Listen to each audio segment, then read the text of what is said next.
नेत्याह अश्नुते भुंक्ते सर्वान् निरवशिष्टान् कामान् भोगान् इत्यर्थः। किम अस्मदादिवत् पुत्रस्वर्गादीन् पर्यायेण नेत्याह सह युगपत् एकक्षणोपारूढान् एकया उपलब्ध्या सवितृ प्रकाशवत् नित्यया ब्रह्मस्वरूपा व्यतिरिक्ततया याम अवोचाम सत्यं ज्ञानमनन्तम् इति। एतत्तदुच्यते ब्रह्मणा सहेति। ब्रह्मभूतो विद्वान् ब्रह्मस्वरूपेण एव सर्वान् कामान् सह अश्नुते, न यथा उपाधिकृतेन स्वरूपेण आत्मना जलसूर्यकादिवत् प्रतिबिम्बभूतेन सांसारिकेण धर्मादिनिमित्तापेक्षांश्चक्षुरादिकरणापेक्षांश्च कामान् पर्यायेण अश्नुते लोकः। कथं तर्हि यथोक्तेन प्रकारेण सर्वज्ञेन सर्वगतेन सर्वात्मना नित्यब्रह्मात्मस्वरूपेण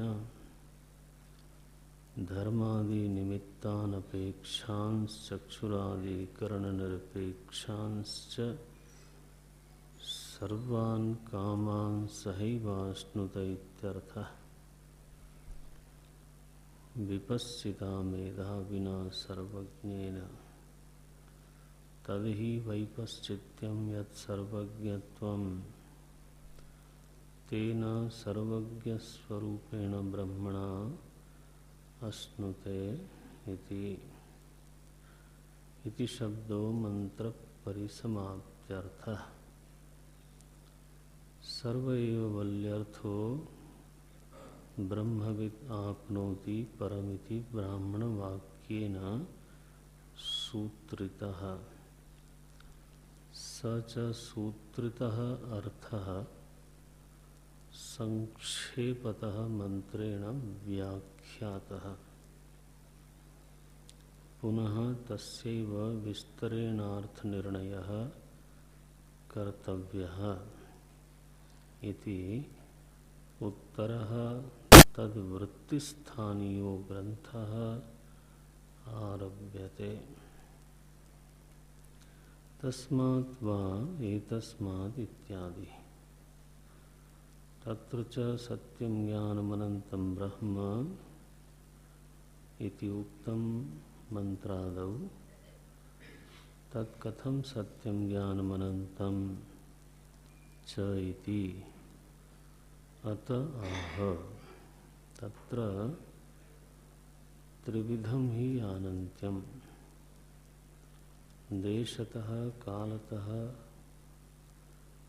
वस्तुतश्चैति।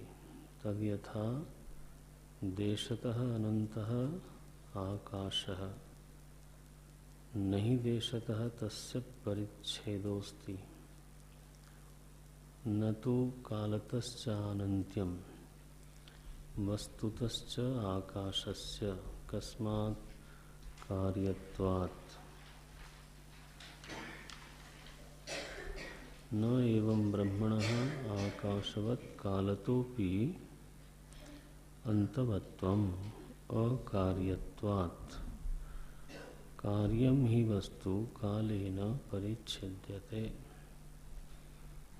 अकार्यं च ब्रह्म तस्मात् कालतोपि अनन्तं। तथा वस्तुतः कथं पुनः वस्तुतः अनन्त्यं सर्वानन्यत्वात्। भिन्नं हि वस्तु वस्त्वन्तरस्य अंतो भवति। वस्त्वंतर बुद्धि प्रसक्ता वस्त्वन्तरात् निवर्तते। यतो यस्य बुद्धेः विनिवृत्तिः स तस्य अन्तः। तद यथा गोत्वबुद्धिः अश्वत्वात् विनिवर्तते इति अश्वान्तं गोत्वम् इति अन्तवत् एव भवति। स च अन्तः भिन्नेषु वस्तुषु दृष्टः। न एवं ब्रह्मणो भेदः। अतः वस्तुतोपि आनन्त्यम्। कथं पुनः सर्वानन्यत्वं ब्रह्मणः इति उच्यते। सर्ववस्तु कारणत्वात्। सर्वेषां हि वस्तूनां कालाकाशादीनां कारणं ब्रह्म।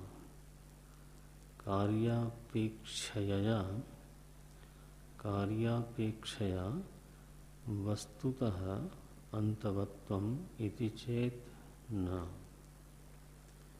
अनृतत्वात् कार्यवस्तुनः।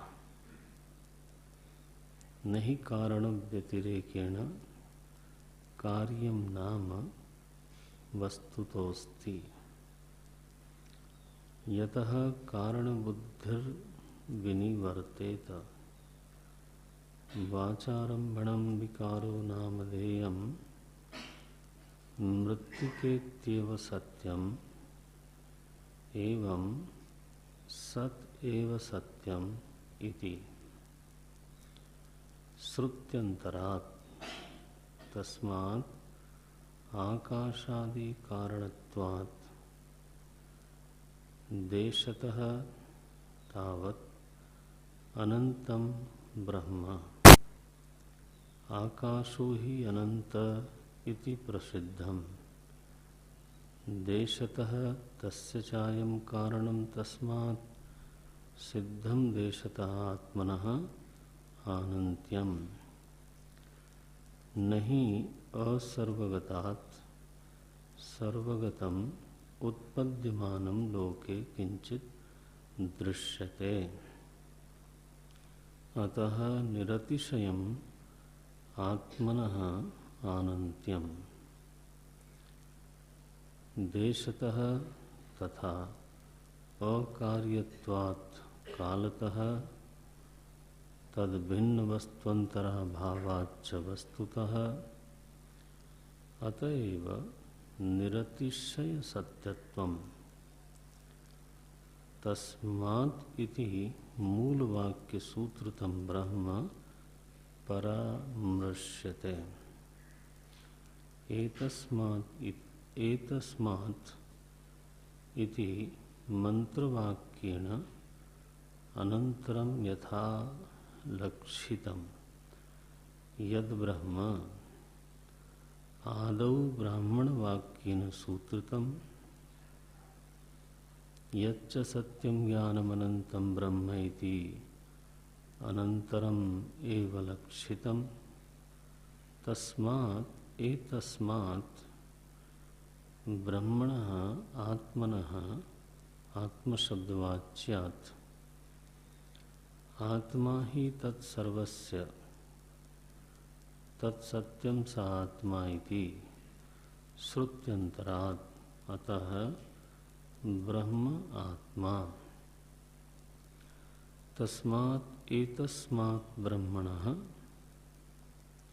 आत्मस्वरूपात् आकाशः सम्भूतः समुत्पन्नः। आकाशो नाम शब्दगुणोऽवकाशकरः।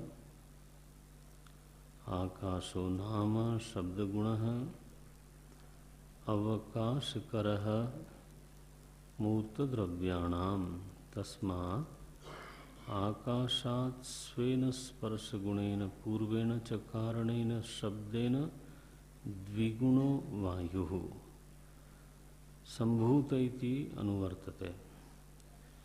वायोश्च स्वेन रूपगुणेन पूर्वाभ्याम च त्रिगुणः अग्निः सम्भूतः। अग्नेः स्वेन रसगुणेन पूर्वैश्च त्रिभिश्चतुर्गुणा आपः सम्भूताः। अद्भ्यः स्वेन गन्धगुणेन पूर्वैश्चतुर्भिः पंचगुणा पृथ्वी सम्भूता। पृथिव्या ओषधयः, ओषधीभ्यः अन्नम्, अन्नात् रेतः, अन्नात् रेतोरूपेण परिणतात् पुरुषः शिरः पाण्यादि आकृतिमान्। सवा एषः पुरुषः अन्नरसमयः, अन्नरसविकारः। पुरुष आकृति भावितं हि सर्वेभ्यः अंगेभ्यः तेजस्सम्भूतः सम्भूतम्। पुरुषाकृति एव पुरुषाकृति भावितं हि सर्वेभ्यो अंगेभ्यस्तेजस्सम्भूतं। रेतः बीजं तस्मात् यो जायते सोऽपि तथा पुरुषाकृतिः एव स्यात्।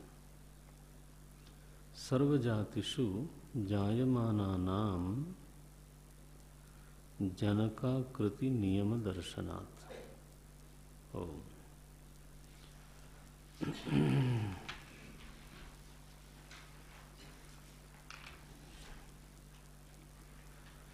सो ब्रह्मविद् आपनोति परम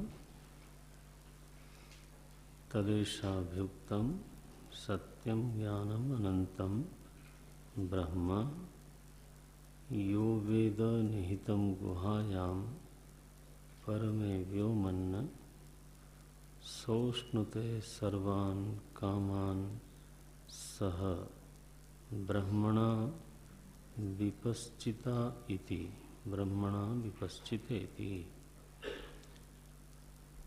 तो श्रुति के इतने वाक्यों के ऊपर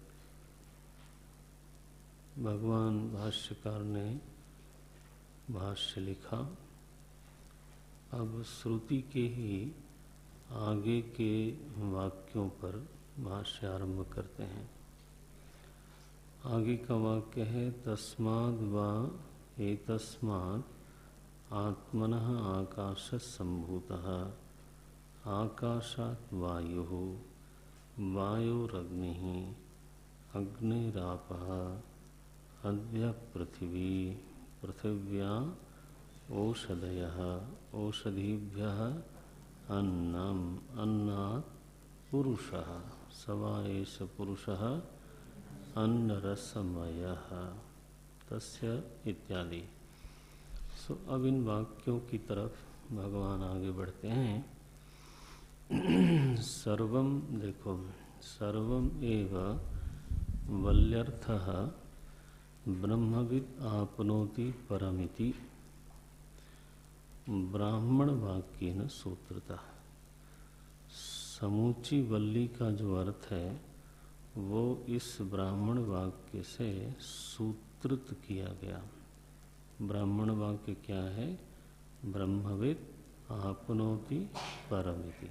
बस, ब्रह्मविद् आपनोति परम। तीन शब्द हैं, ब्रह्मविद् आपनोति परम। बस इतना सूत्र है। सूत्र संज्ञा इसलिए दी गई क्योंकि अल्पाक्षरम, असंदिग्धम, सारवत्, विश्वतोमुखम, अस्तोभम, अनवद्यम च सूत्रम सूत्रविदो विदुः।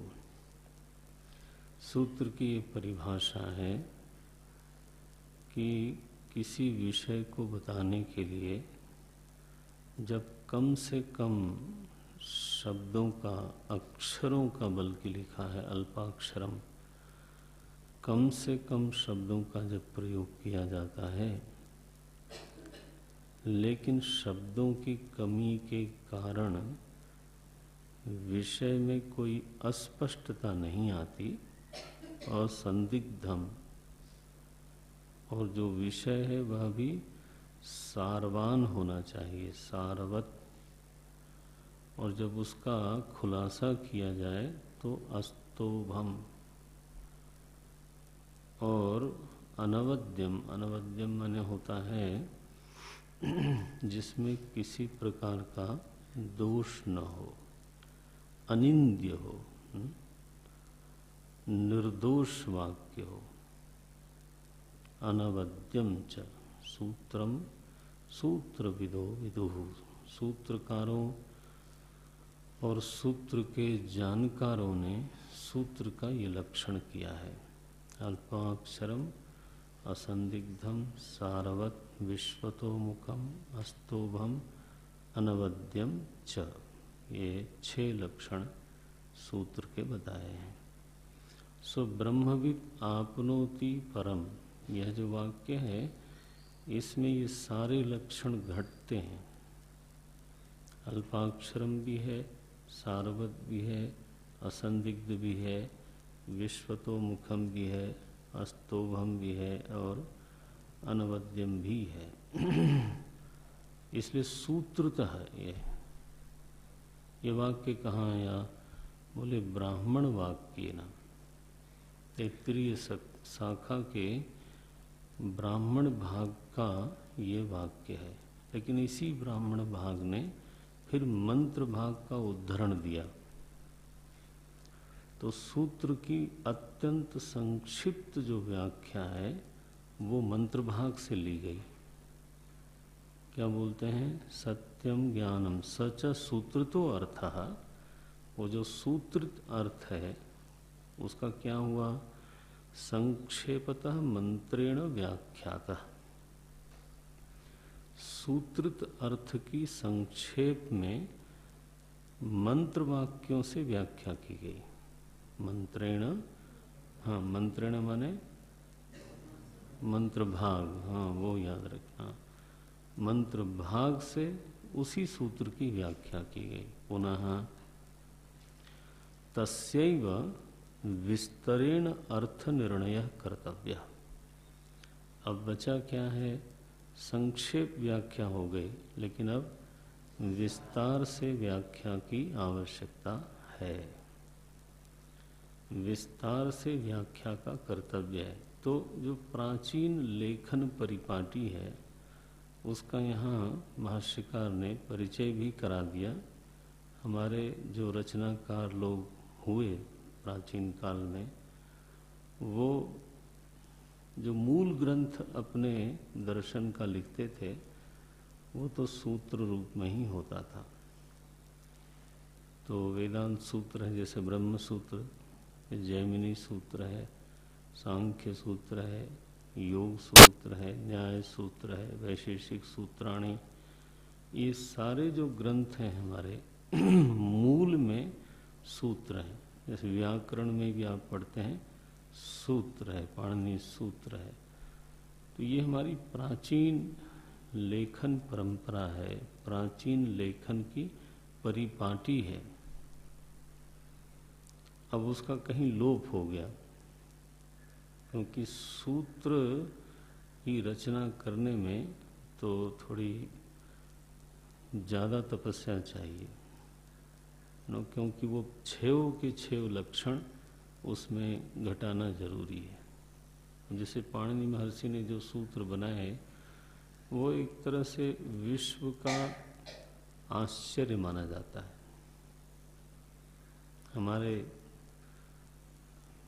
बड़े ही घनिष्ठ मित्र हैं विनीत जी,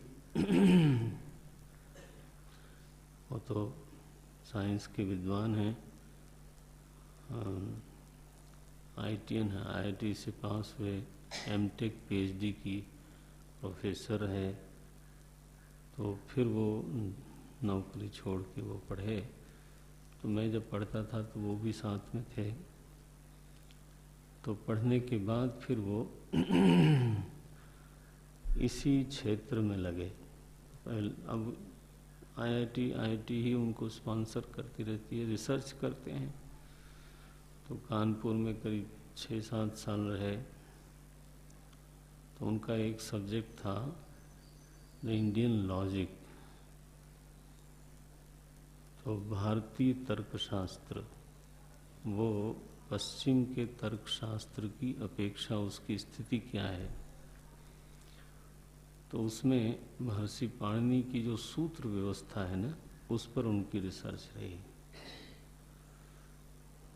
ये तो इसको विश्व में, विश्व का जो विद्वत समाज है वो अद्भुत मानता है। अब भाषा का प्रचार नहीं हो पाता, अन्यथा यहाँ तक माना गया कि 100% एक्यूरेसी जिस भाषा में है वो संस्कृत में है, और वो पाणिनि व्याकरण के कारण है। और इसलिए एरर फ्री, दोष रहित अगर कोई भाषा कंप्यूटर के लिए हो सकती है तो वो संस्कृत होती है।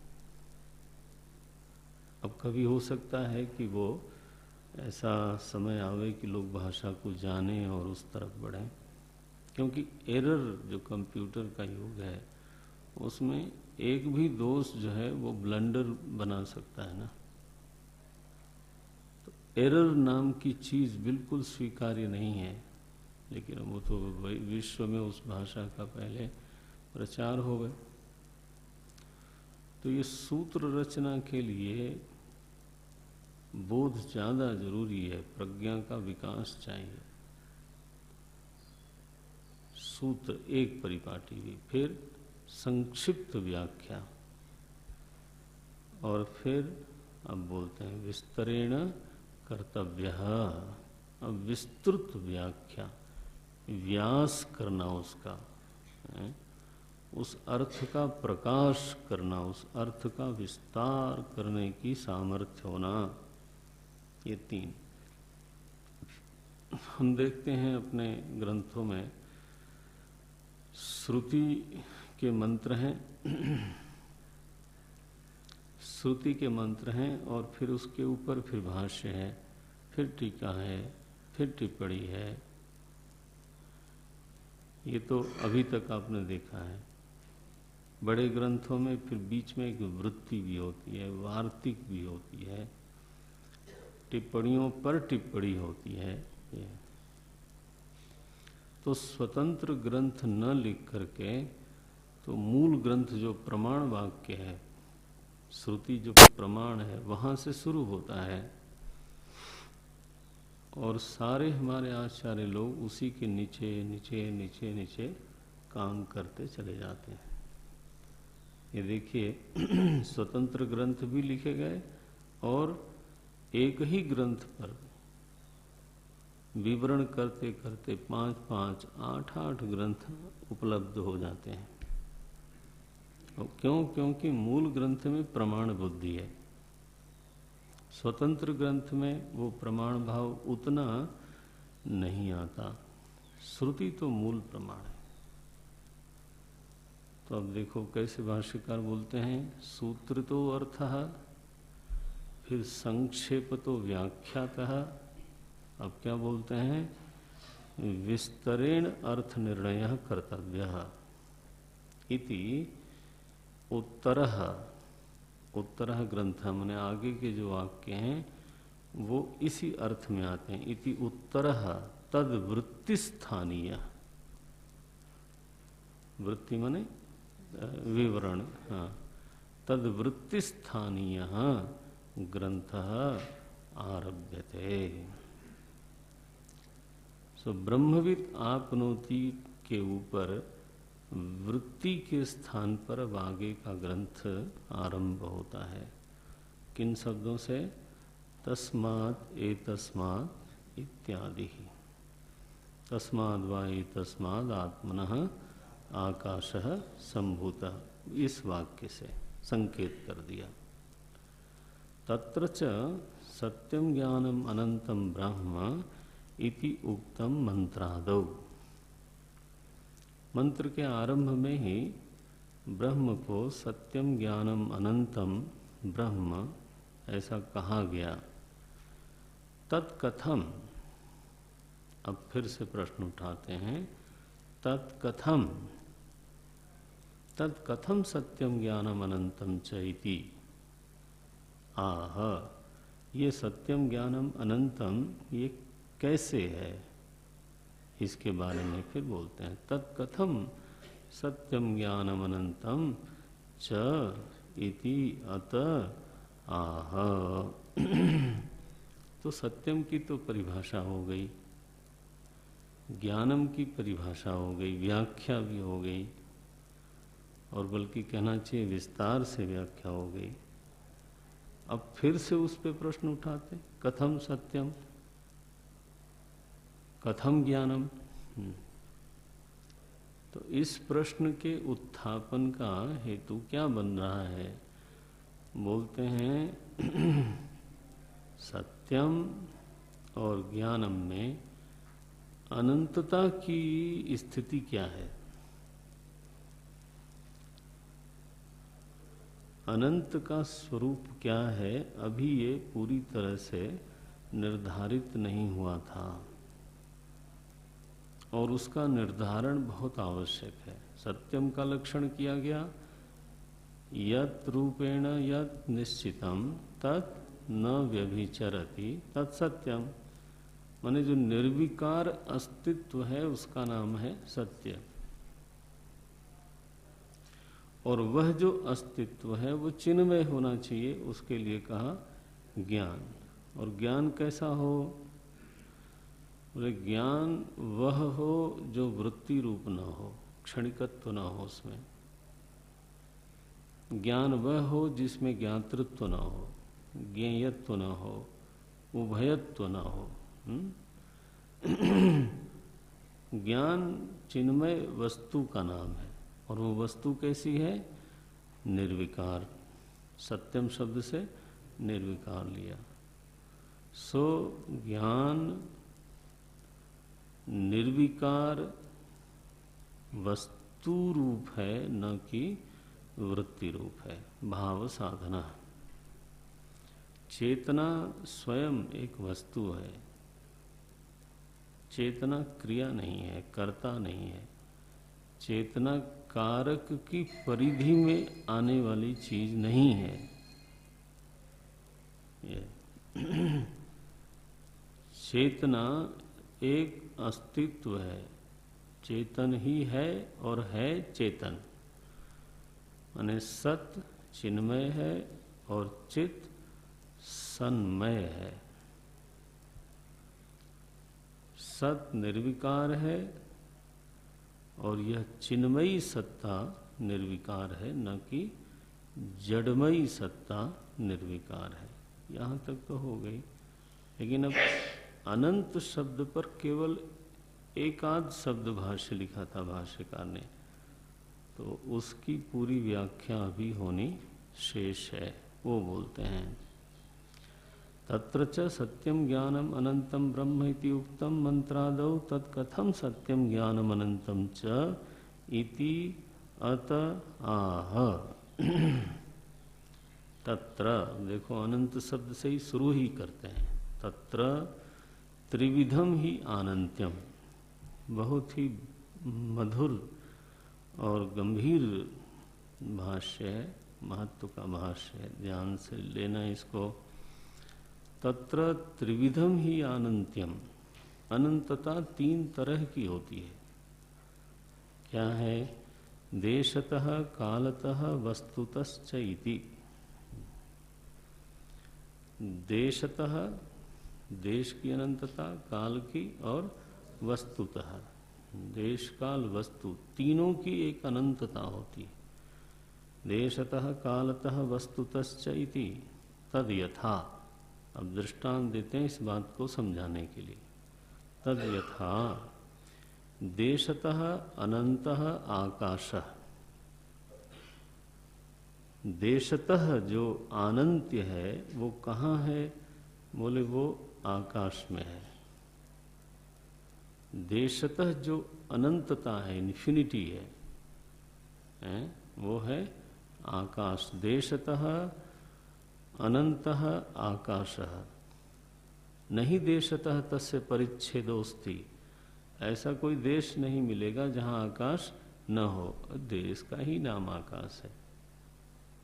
सो अब देखो, इमेजिन, माने वृत्ति जानी चाहिए। कितना भी कल्पना करें, देश में आकाश को परिच्छिन्न नहीं कर सकते। उस परिच्छिन्न माने उसका अभाव नहीं कर सकते। ये देशतः तस्य परिच्छेदोस्ति न तु। अब देखो, ये है पंक्ति हमारे वेदांत की। न तु कालतश्च अनंत्यम। देश में काल की अनंतता नहीं है। न तु कालतश्च अनंत्यम वस्तुतश्च, ये भी बोल दिया, और वस्तु की अनंतता भी आकाश में नहीं है। आकाश अनंत है केवल देश दृष्टि से, काल दृष्टि से नहीं, वस्तु दृष्टि से नहीं। तो क्या ब्रह्म ऐसा है? ये व्याख्या का विषय क्या बन रहा है कि ब्रह्म को जब आप अनंत बोलते हो तो उसकी अनंतता कैसी है वो समझाओ। न तो कालतः च अनंत्यम वस्तुतश्च आकाशस्य। बोले ये तो आपका की प्रतिज्ञा हो गई कि आकाश काल में परिच्छिन्न है और वस्तु में भी परिच्छिन्न है। हेतु क्या है? ये कार्यत्वात्। देखो, आप कोई भी वचन बोलो सहेतुक होना चाहिए। ये सीख लेना है, माने व्यवहार में ही ये चीज आ जाए, बस आदत पड़ जाए। अहेतुक वचन ठीक नहीं। तो भाष्यकार जैसे ही इन्होंने कहा कि देश में आकाश परिच्छिन्न है, काल में आकाश परिच्छिन्न है, वस्तु में आकाश परिच्छिन्न है, वैसे ही हेतु दे दिया कार्यत्वात्। अच्छा, ये हेतु दिया। अब हेतु का विवरण करते हैं। ये हमारी शैली है। एक बार समझ ले कोई तो उसको कोई बहुत दिक्कत नहीं होती। उस शैली से परिचय करने से बचते रहते हैं और हमारी इच्छा होती है कि उसको और किसी तरीके से समझा दिया जाए। अब बताइए, जो चीज जैसी है वैसा ही समझ लो, आसान है। अब उसको टेढ़ा मेढ़ा करके कैसे भी वो नहीं बनता। फिर कैसे बोलते हैं, नैवं ब्रह्मणः आकाशवत् कालतोपि अंतवत्वम अकार्यत्वात्। बोले आकाश की तरह ब्रह्म नहीं है। न एवं ब्रह्मणः अंतवत्वम कालतोपि। ब्रह्म की काल में भी परिच्छिन्नता नहीं है। कैसे? जैसे कि आकाश में है। आपको दृष्टांत दिख रहा है? कैसा दृष्टांत है? व्यतिरेकी। व्यतिरेकी, अन्वयी न होकर के व्यति। देखो, दृष्टांत किसका दिया? आकाश। किसके लिए? अपरिच्छिन्नता के लिए। वो सीखा हुआ है आपने, थोड़ा उसका प्रयोग करो। क्या बोलते हैं? जैसे आकाश काल परिच्छिन्न है वैसे ब्रह्म काल परिच्छिन्न नहीं है। क्यों? फिर हेतु दिया, अकार्यत्वात्। आकाश है कार्य, ब्रह्म है अकार्य। ये अकार्यत्वात्। अब विवरण करते हैं। कालेन ही वस्तु, कार्यम ही वस्तु कालेन परिच्छिद्यते। जो कार्य वस्तु है वो काल में अवश्य ही परिच्छिन्न होगी। क्यों? क्योंकि उसका प्राग भाव है, तभी वो कार्य है। कार्य किसको बोलते हैं? प्राग भाव प्रतियोगी। जो वस्तु का पहले प्राग भाव रह चुका है उसका प्रतियोगी जो बनता है, घट क्या है? अपने प्राग भाव का प्रतियोगी है। ये कहने का एक बिल्कुल चुस्त तरीका बनाते हैं।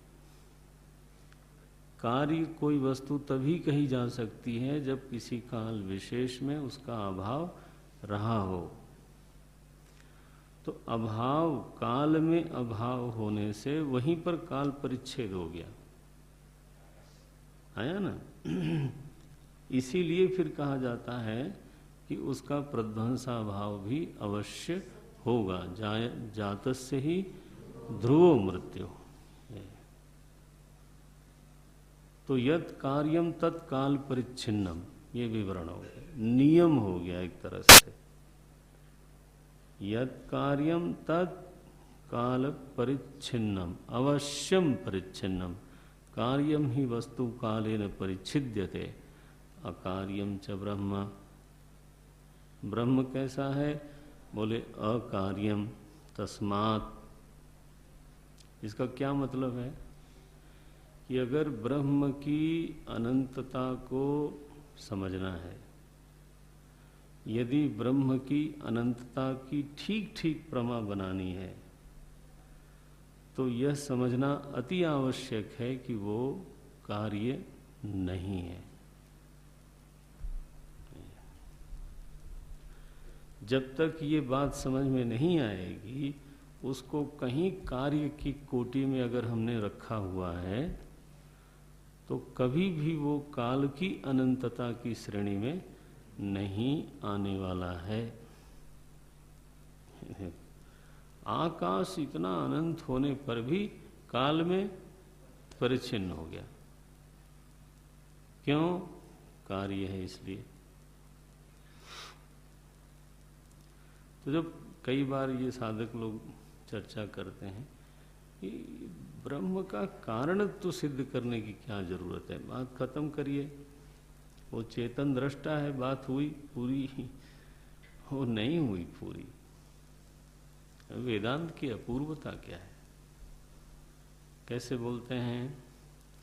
तस्मात् कालतोपि अनंतम तथा वस्तुनः तथा वस्तुतः। अब आते हैं, ब्रह्म वस्तुतः भी अनंत है, तथा वस्तुतः। अब ये प्रतिज्ञा है। हेतु कथम पुनः वस्तुतः अनंत्यम? हेतु है सर्वानन्यत्वात्। बस ये शैली आपको आनी चाहिए। विद्या में प्रवेश करना है सर्वानन्यत्वात्, क्योंकि वह सभी से अनन्य है। जैसे जल सभी तरंगों से अनन्य होने के कारण जल कभी तरंग परिच्छिन्न नहीं हो सकता। ये तो वस्तु परिच्छेद की निवृत्ति के लिए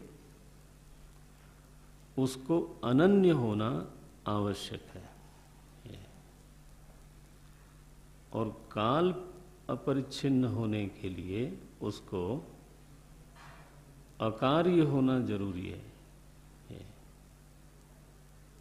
तो बोलते हैं, अभी दो ही पर विशेष चर्चा है, कालतः वस्तुतः। बोलते हैं कथम पुनः वस्तुतः अनंत्यम? हेतु दिया सर्व अनन्यत्वात्। देखो, अगर ब्रह्म को, परमात्मा को हमने अन्य करके सिद्ध किया, मानो अन्य करके सिद्ध किया, तो वस्तु परिच्छेद उसमें बिल्कुल होके रहेगा। तो जो अनंत शब्द है वो कहीं न कहीं बाधित होगा, खंडित हो जाएगा। अनंतता, भाष्यकार ने यहाँ जो पारमार्थिक अनंतता है वो तीन तरह की बताई, देश, काल और हाँ, लेकिन अनंतता बहुत तरह की होती है। ये अनंतता भी अनंत तरह की होती है। एक लकीर खींचते जाओगे, वो कहाँ जाके अंत होगी? चाहो तो उसको अनंत कर दो। एक गिनती गिनो, चाहो तो उसको अनंत कर दो। ये अच्छा, लोगों में जो भिन्नता है वो कितने प्रकार की है? अनंत प्रकार की।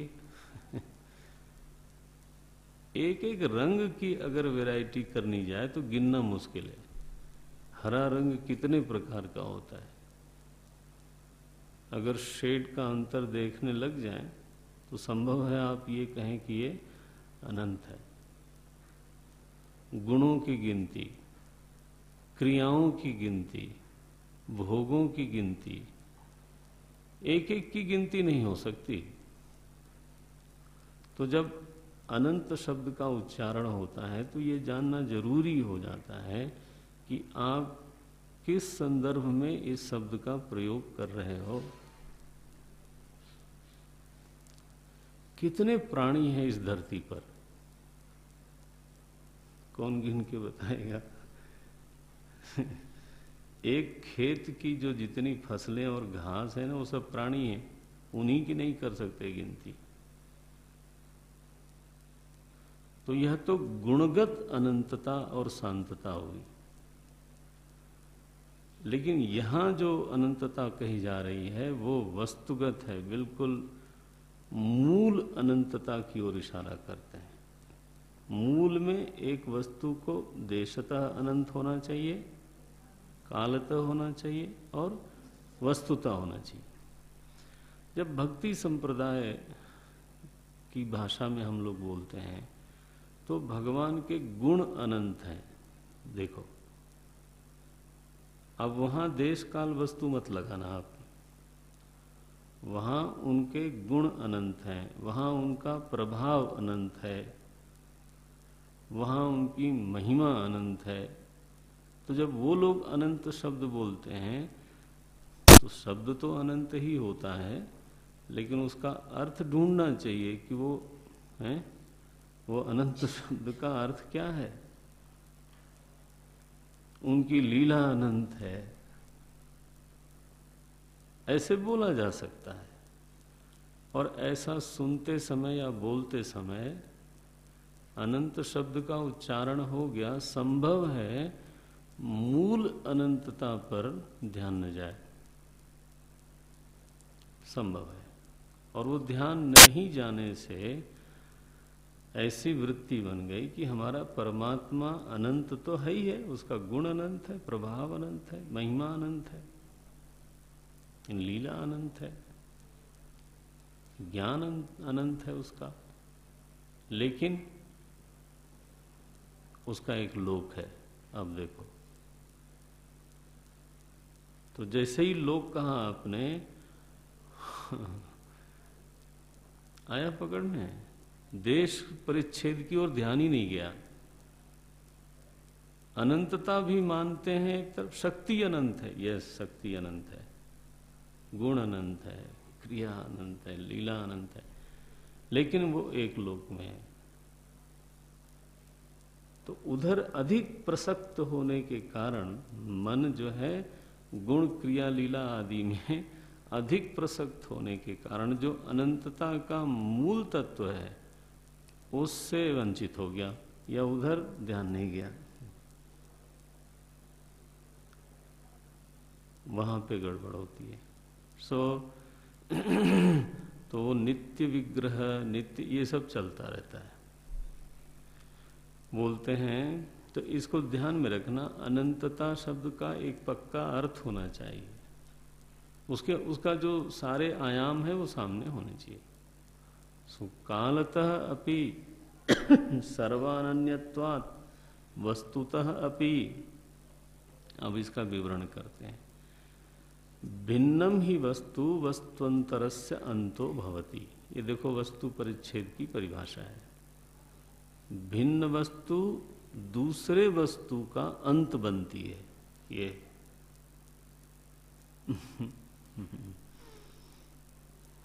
एक वस्तु दूसरी वस्तु का अंत बन जाती है। बोलते हैं भिन्नम ही वस्तु वस्तुअंतरस्य, वस्तुअंतरस्य माने दूसरी वस्तु का, भिन्नम ही वस्तु वस्तुअंतरस्य अंतो भवति। बोले महाराज दोनों अपनी अपनी जगह पर रहें, एक दूसरे का अंत क्यों बनेगी?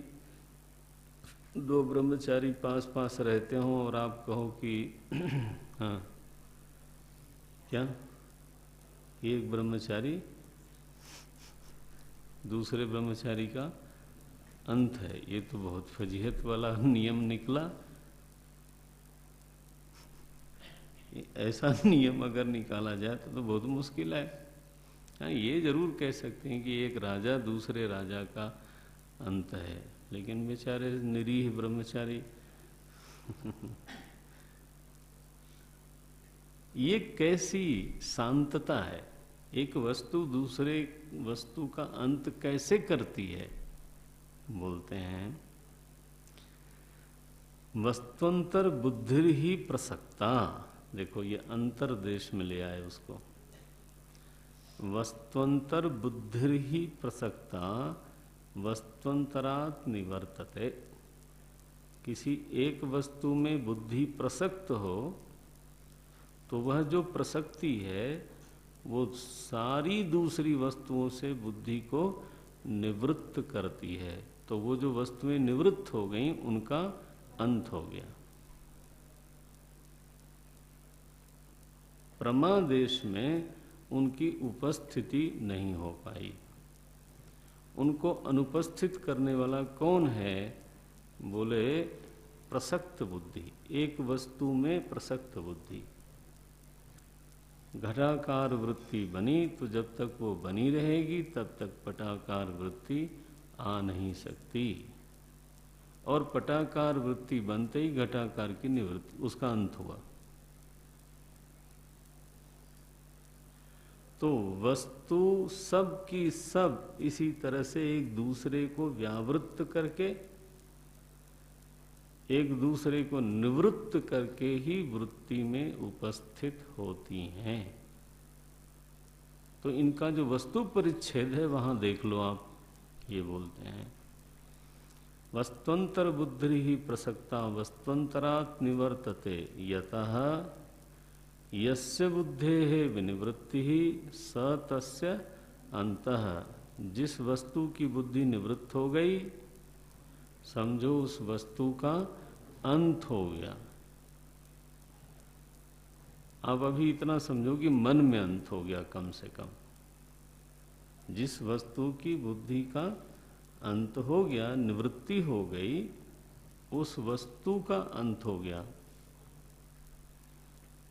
कोई कह सकता है और कहना भी चाहिए कि बुद्धि की निवृत्ति हो गई, वस्तु तो अपनी जगह पर है ही है, तो वस्तु का अंत क्यों कहा जाएगा? क्या कहना चाहिए? वस्तु बुद्धि का अंत हुआ, ये बोलिए आप।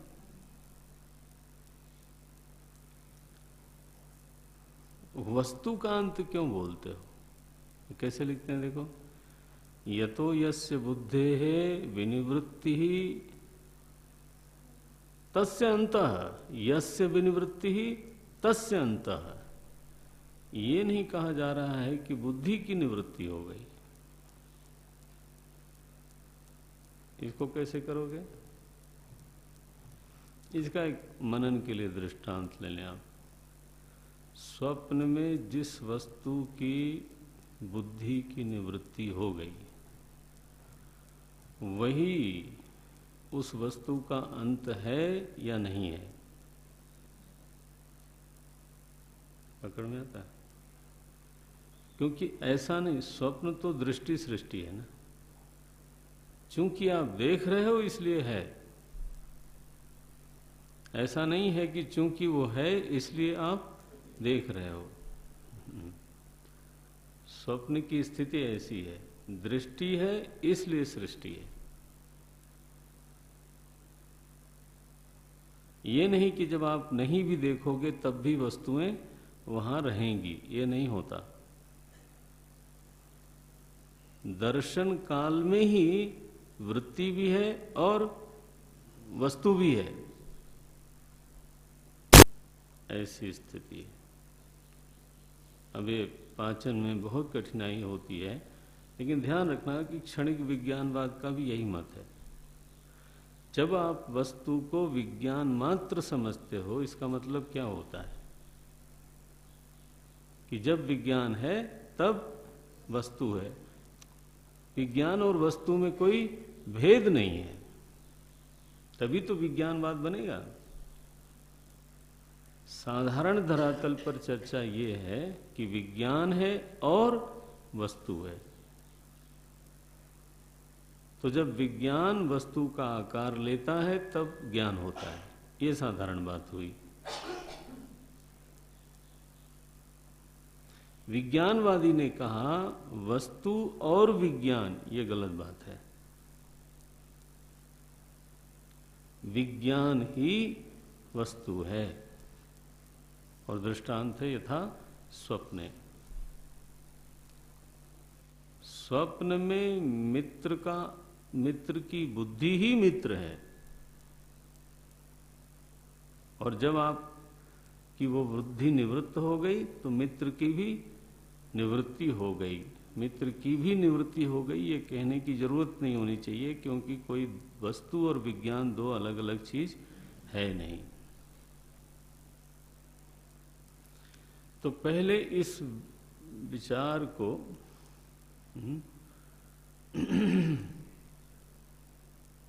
थोड़ा पकड़ना चाहिए पहले, फिर इसको स्वप्न में बार बार घटाना चाहिए। इसके बाद फिर जागृत में आने की धीरे धीरे कोशिश हो सकती है। अच्छा, एक कल्पना करो, ईश्वर की दृष्टि में ये सृष्टि क्या है? सृष्टि है इसलिए वो उसको देखता है, या वो देखता है इसलिए सृष्टि है? ईश्वर का तो संकल्प ही है ना ये। ईश्वर का तो ये संकल्प है, आप पढ़ते हो। तो क्या मतलब हुआ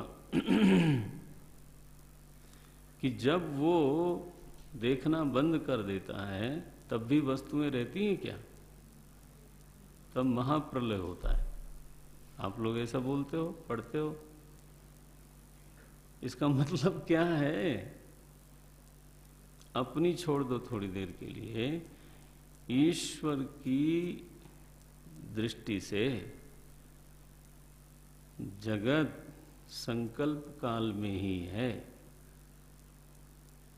ईश्वर की दृष्टि से, ईश्वर की दृष्टि से जगत वृत्ति काल में ही है। और जब उसने वृत्ति समेटी, उससे पृथक होकर के, उससे निरपेक्ष होकर के जगत रह नहीं सकता। जैसे व्यष्टि में आपका स्वप्न, तो महाराज जी कभी बोलते थे कि अच्छा ये बताओ, अगर ये सही है तो ईश्वर की दृष्टि ठीक है कि तुम्हारी दृष्टि ठीक है? भाई, अगर ईश्वर की दृष्टि का ये सत्य है तो तुम्हारी तो, तुम तो मूढ़ हो, तुम्हारा क्या ठिकाना? तो सही तो वही होगा जो ईश्वर की दृष्टि से बनता हो। ईश्वर की दृष्टि से सभी समान है, इसीलिए तो कहा जाता है समान भाव रखो।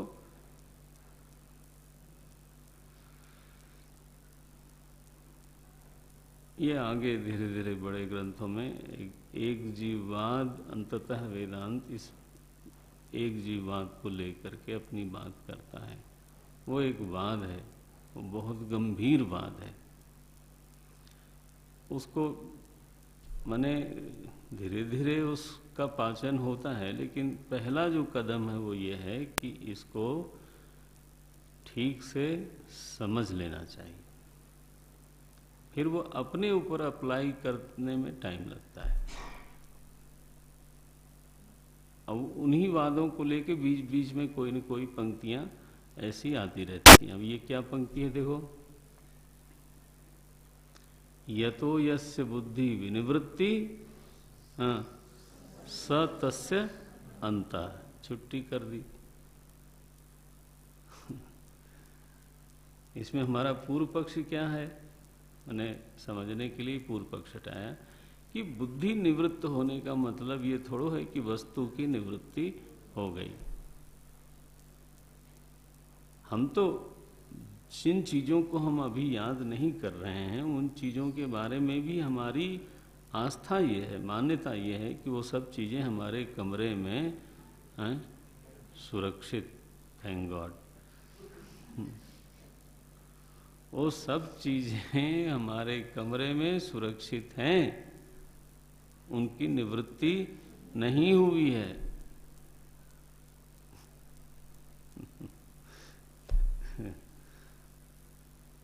तो हमारी ये मान्यता है, इसको बोलते हैं सृष्टि दृष्टिवाद। सृष्टि है इसलिए दृष्टि है, पहले सृष्टि है इसलिए दृष्टि है, और इसी को बोलते हैं बहुजीववाद। लेकिन यहाँ जो पंक्ति आ गई ना, वो सृष्टि दृष्टिवाद से उसकी व्याख्या नहीं हो सकती। यहाँ थोड़ी एंगल बदलना पड़ेगा। उस दिन टहलते समय प्रबोध को बोला था, जो पंक्ति जो ग्रंथ जिस बात का है उसी बात से वो खुलता है। ये ताला चाबी की तरह है, ताले में जो चाबी लगनी है वही लगती है। पूरा गुच्छा चाबी का लेके चलेंगे ताला खुलेगा नहीं, वो लगेगी सब चाबी की तरह। लेकिन रियल जो ग्रंथ में प्रवेश करना चाहता है, जो ग्रंथ को खोलना चाहता है, उसको वो मालूम होना चाहिए कि इस ताले की चाबी कौन सी है? तो आगे बढ़ते हैं। तद यथा, अब दृष्टांत दिया, वस्तु परिच्छेद को समझाते हुए दृष्टांत देते हैं। तद यथा गोत्व बुद्धि अश्वत्वात् विनिवर्तते। गोत्व बुद्धि ने क्या किया? अश्वत्व बुद्धि का निवारण कर दिया। गोत्व बुद्धि अश्वत्वात् निवर्तते इति अश्वत्वांतम गोत्वम। गोत्व क्या है? अश्वत्व का अंत है। थोड़ी भाषा आपको बड़ी बड़ी लग रही है, अर्थ सरल है बिल्कुल। क्या बोलते हैं? इति अश्वत्वांतम गोत्वम। अश्वत्व का अंत कौन है? बोले गोत्व है। इसी को वस्तु परिच्छेद कहते हैं। एक वस्तु ने दूसरे वस्तु का अंत किया। साधारण हम लोग जब आरंभ में समझ रहे थे इस बात को, तो कैसे समझते थे कि एक वस्तु ऐसी है जिसमें दूसरी वस्तु का अभाव है, तो अन्योन्य भाव को वस्तु परिच्छेद बोलते हैं। ये हुआ था ना, अन्य में अन्य का अभाव, एब्सेंस है। वो एब्सेंस को एश्योर कौन करता है? दूसरी वस्तु। एक पन्ना दूसरे पन्ने में नहीं है, ठीक है। लेकिन यहाँ क्या कहा जा रहा है, थोड़ा सा आगे बढ़ चुके आप। यहाँ कहा जा रहा है कि जो बुद्धि है ना वस्तु की, वो दूसरे वस्तु का अंत है। अश्वत्वांतम, अश्वत्वांतम शब्द कैसे बना? अश्वत्व अंतम। ये अश्वत्वस्य अंतम इति अश्वत्वांतम, ये तो बोलते हैं गोत्वम इति अंतवत एव भवति। सच अंतः, ऐसा जो अंत हो रहा है वो कहाँ हो रहा है? सच अंतः भिन्नेषु वस्तुषु, भिन्नेषु वस्तुषु दृष्टः यह जो वस्तु का अंत है वो भिन्न भिन्न वस्तुओं में दिखता है, जहाँ वस्तुएं अनेक हों। न एवं ब्रह्मणो भेदः है, ब्रह्म में इस प्रकार का कोई भेद नहीं है। अतः वस्तुतोपि अनंत्यम, इसलिए ब्रह्म वस्तु दृष्टि से भी अनंत है। तो दो अनंतता सिद्ध करी, कालतः अकार्यत्वात्, वस्तुतः सर्वानन्यत्वात्। ये शब्द याद रखना, सर्वानन्यत्वात्। कथम पुनः सर्वानन्यत्वम? अब देखो हेतु पर ही वार कर दिया। हेतु था सर्वानन्यत्वात्। पूछ लिया उसने कि ब्रह्म सर्व का अनन्य कैसे है? आप ये कैसे सिद्ध करोगे कि ब्रह्म सभी वस्तुओं से अनन्य है? कथम पुनः सर्वानन्यत्वम ब्रह्मणः इति उच्यते। अब देखो ये वेदांत की महिमा आती है सामने, इन्हीं प्रश्नों से आती है। क्या बोलते हैं?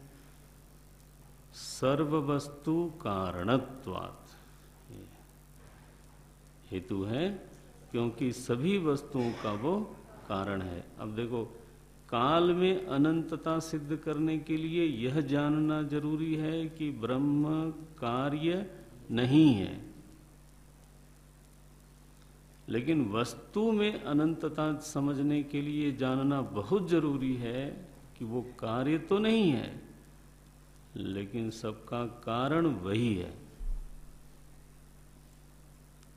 ब्रह्म में जो कारणत्व को समझने की बात है वो इसलिए है।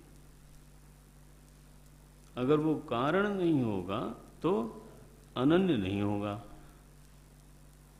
अनन्य नहीं होगा तो वस्तु परिच्छेद होगा, और फिर काल परिच्छेद होगा, फिर सब परिच्छेद होगा।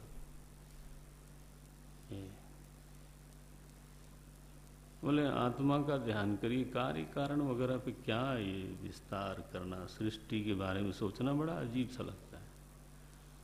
ठीक है, अभी वही स्टेज है तो उसमें कोई आपत्ति नहीं है, लेकिन अगर कोई आग्रह करो कि नहीं बस ये है परमार्थ, ये है परमार्थ, जब तक त्रिविध अनंत की प्रमा नहीं बन जाए वेदांत वेदांत है। और त्रिविध अनंत की प्रमा बनने के लिए उसका कारणत्व भी समझना पड़ेगा, उसका कार्यत्व अकार्यत्व भी समझना पड़ेगा, ये दोनों समझना पड़ेगा। बोले महाराज देश में अनंतता का कोई हेतु नहीं दिया गया अभी तक, है ना? काल में अनंतता का हेतु है कि वो अकार्य है, वस्तु में अनंतता का हेतु है क्योंकि वो अनन्य है। देश में अनंतता का हेतु क्या है? बोले वो तो दिया नहीं आपने अभी। हाँ, ब्रह्म देश में अनंत है, ये वचन है, ये प्रतिज्ञा है, अभी इसका हेतु आना बाकी है, आगे आता है। सर्वेषाम ही वस्तूनाम, सारी ही वस्तुओं का, प्लस कालाकाशादि नाम, काल और आकाश, इसका मतलब क्या हुआ? देश काल वस्तु तीनों का ही कारणम ब्रह्म। देश का भी कारण है, काल का भी कारण है, और हाँ तो देश से भी अनन्य हो गया, तो देश से परिच्छिन्न कैसे होगा? विचार आया? देश का कारण होने से देश से अनन्य हुआ, तो उसी जिससे वो अनन्य है जैसे तरंग से जल अनन्य है, तो तरंग से परिच्छिन्न कभी जल नहीं हो सकता, इस तरह से। इसलिए ब्रह्म में कारणत्व का विचार पूरा होना चाहिए। बोलते हैं सर्वेषां ही वस्तूनां कालाकाशादीनां कारणम ब्रह्म कार्य अपेक्षया वस्तुतः अंतवत्वमिति चेत। पूर्व पक्ष है। बोले तो फिर दो चीज तो हो ही गई, एक कार्य है और एक कारण है। तो कार्य और कारण का परस्पर वस्तु परिच्छेद हो गया।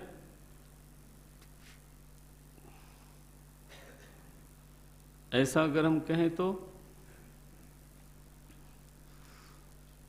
बोले ऐसा आप कहोगे, लेकिन मुझे लगेगा कि आप सोच समझ के नहीं बोल रहे हो और कुछ नहीं। जो कार्य है वो वस्तु से अन्य कैसे होगा? बोलते हैं अन्य की बात छोड़ो, कार्य तो मिथ्या है। बोलते हैं अनृतत्वात् कार्य वस्तुना, यह वस्तु नहीं है, अवस्तु है जनाब। जिसको आप ब्रह्म से वस्तु परिच्छेद करना चाहते थे, देखो इस प्रश्न के जरिए ये सत्य उठाते हैं कि वास्तव में ब्रह्म कारण नहीं होगा, क्योंकि कार्य अनृत है। ये अनृतत्वात् कार्य वस्तुना नहीं कारण व्यतिरेकेण कार्यम नाम वस्तुतः अस्ति। कारण की अपेक्षा कार्य कोई वस्तु होती ही नहीं है। यतः कारण बुद्धि विनिवर्तेत, जिससे कि कारण बुद्धि का निवारण हो।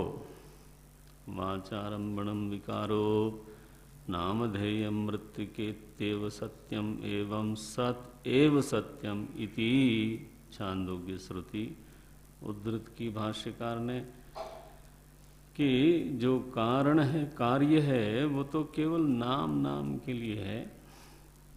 मृत्तिका ही सत्य है, सत्य ही सत्य है। ये शब्द देखो, सद एव सत्यम, सद ही सत्य है। ओहो, श्रुत्यंतरात् तस्मात्, अब निगमन करते हैं। तस्मात् आकाशादि कारणत्वात्। अब देखो देश की अनंतता में अब खुल के हेतु यहां आया। तस्मात् आकाशादि कारणत्वात्, चूंकि वो आकाश का भी और आकाश आदि का भी कारण होने के कारण देशतः तावद अनंतम ब्रह्म। देखो आरंभ किया था देश की अनंतता से, लेकिन प्रतिपादन यहां हो रहा है कारणत्वात् देशतः अपि अनंतम ब्रह्म, कारणत्वात् अनन्यम, अनन्यत्वात् वस्तुतः अपि अनंत्यम। ये अकार्यत्वात् कालतः अपि अनंत्यम। ये सो ये हेतु साफ होने चाहिए। कारण होने से ही दो अनंतता सिद्ध होती है, काल की और वस्तु की। लेकिन काल में एक हेतु बीच में डालना पड़ेगा। कारण होने से वह अनन्य हुआ, सभी वस्तुओं से अनन्यता है उसकी, अनन्य हुआ। और अनन्यत्वात् कालतः वस्तुतः अपरिच्छिन्न। देश की अनंतता कैसी है? कारणत्वात् देशस्य अपि कारणम। अब आगे देखो विवरण करते हैं उसका। बोलते हैं आकाशो ही अनंत इति प्रसिद्धम। आकाश तो देशतः अनंत है। आकाशो ही अनंत इति प्रसिद्धम देशतः। देशतः आकाश तो अनंत ही है, ये प्रसिद्ध है। तस्य च अयम कारणम, अयम ब्रह्म, यह जो ब्रह्म है वो उसका भी कारण है। तस्मात्, इसलिए सिद्धम देशतः आत्मनः अनंत्यम। इसलिए अब देखो ब्रह्म की जगह आत्मा शब्द का प्रयोग कर दिया। इसलिए आत्मा की अनंतता सिद्ध ही है। क्या अभिप्राय हुआ कि यदि कोई वेदांत का साधक आत्मदेव को चिन्मय रूप में जाने और उसको आकाश का कारण जाने, तो वह अपने को द्रव्य परिच्छेद कभी मान नहीं सकता। जो आकाश का भी कारण है, हाँ, फिर वो कहीं एक जगह पर अथवा एक द्रव्य में परिच्छिन्न है, यह वो बिल्कुल नहीं स्वीकार होगा। तो यह कारण तो जानना पड़ेगा। बोले महाराज, ये क्या अनुभव श्रेणी में, अनुभव कोटि में आवेगा कि आत्मा आकाश का कारण है?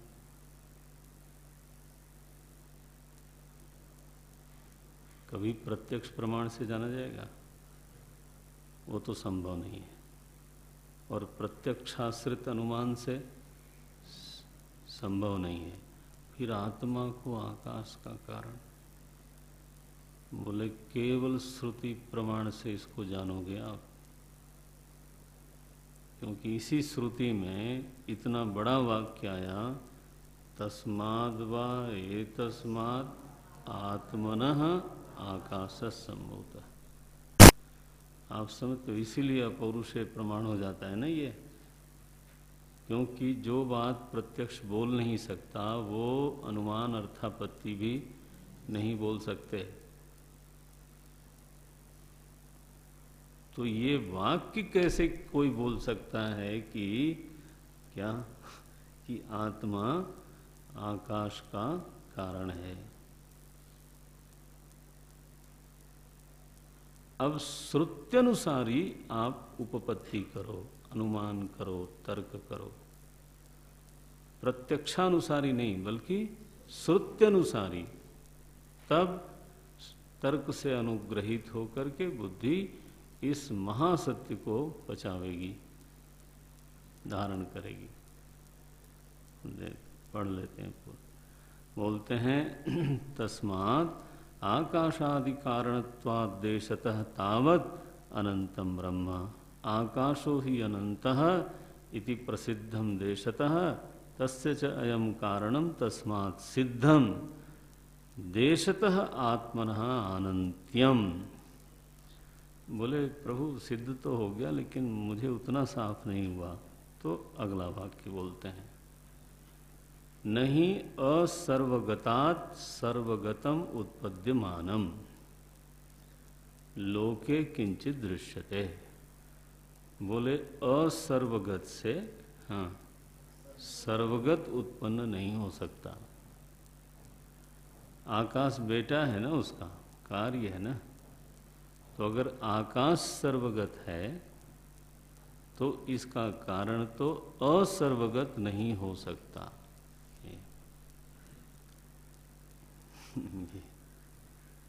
मूल यही जोर है कि तत्व को सर्व का कारण रूप से पहचानने की आवश्यकता है, तभी दो अनंतता बुद्धि में सिद्ध होंगी, वस्तु अपरिच्छेद और काल अपरिच्छेद, सॉरी, वस्तु अपरिच्छेद और देश अपरिच्छेद।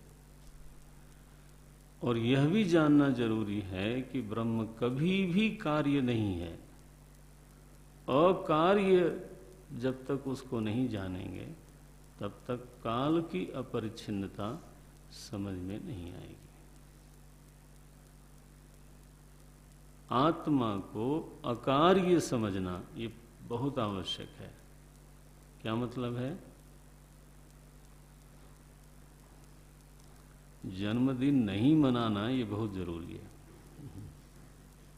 हाँ, यही मतलब हुआ ना। जब आप अपना जन्मदिन मनाते हो, मतलब क्या? कार्यो हम बोलते हो कि नहीं?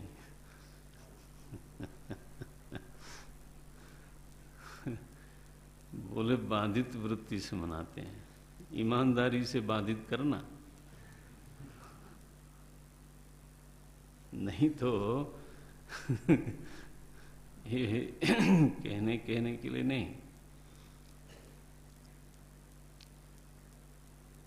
माने जन्मदिन का मतलब है कार्योहम, मैं इस दिन पैदा हुआ, पहले प्राग भाव था।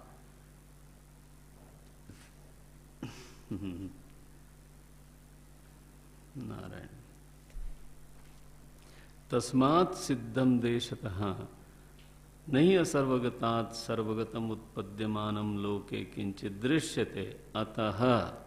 अब देखो निगमन वाक्य, इतनी मीमांसा करने के बाद जो एक हैवी वेट निगमन वाक्य आया है वो है अतः निरतिशयम आत्मनः अनंत्यम। ये फुटकर वाला अनंत नहीं है।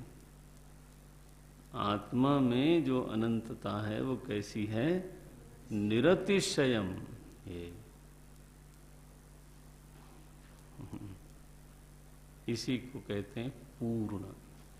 पूर्ण शब्द वेदांत में बस ये निरतिशय अनंत को बोलते हैं।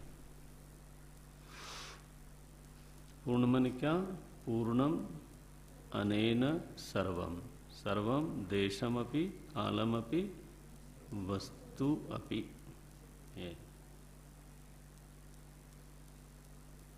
यद वस्तु न कुत्रचित अपूर्णम,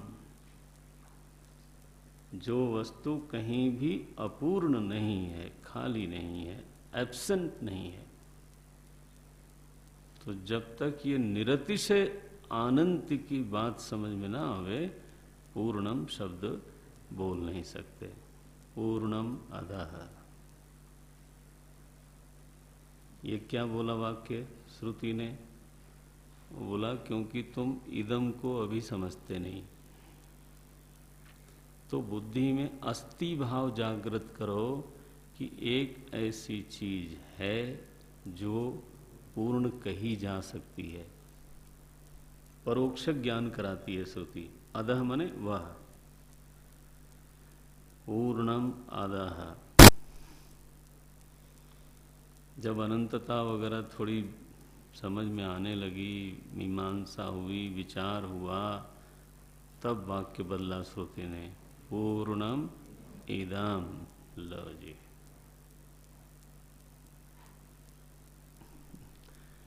क्यों?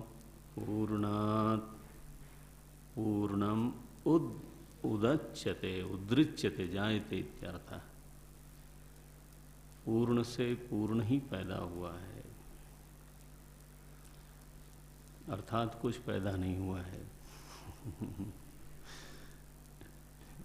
तो इस श्लोक पर एक यज्ञ हो गया एक बार है। पूर्णात् पूर्णमुदच्यते, पूर्णस्य पूर्णम आदाय। ये इदम पूर्ण में से वो कारण पूर्णता को निकाल लें तो पूर्णम एव अवशिष्यते। नारायण। अद्वैत का मंत्र है ये, अब हम उस पर व्याख्या नहीं करते, बट पूर्ण शब्द को अनंतता से जोड़ लीजिएगा। अतो निरतिशयम आत्मनः अनंत्यम, आत्मा की अनंतता निरतिशय है। कैसी? देखो, ऐसे निगमन करना चाहिए, सीखना चाहिए। कैसे बोलते हैं? देशतः तथा अकार्यत्वात् कालतः तद भिन्न वस्तुअंतरा भावाच्च वस्तुतः। आया? देखो, समेट के बोलते हैं, ये बोलना सीखना चाहिए। कारण होने से देशतः, फिर अकार्य होने से कालतः, फिर तद भिन्न वस्तुअंतरा भावाच्च, भिन्न वस्तु का अभाव होने से वस्तुतः अतः एव निरतिशय सत्यत्वम। ये अब कहा कि इसलिए जिसको आप ब्रह्म कहते हो वो निरतिशय सत्य है, कहीं भी व्यभिचरित नहीं हुआ। तो सत्य को अनंत से जोड़ते हैं आप। जो निरतिशय अनंत है वही निरतिशय सत्य है और वह ज्ञान स्वरूप है, इसलिए निरतिशय चिन्मय है।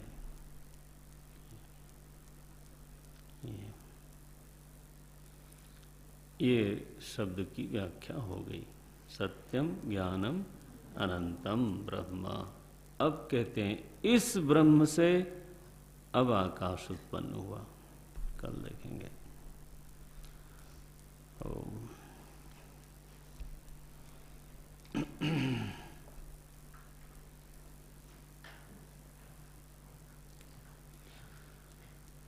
ओम पूर्णमदः पूर्णमिदं पूर्णात् पूर्णमुदच्यते पूर्णस्य पूर्णमादाय पूर्णमेवावशिष्यते।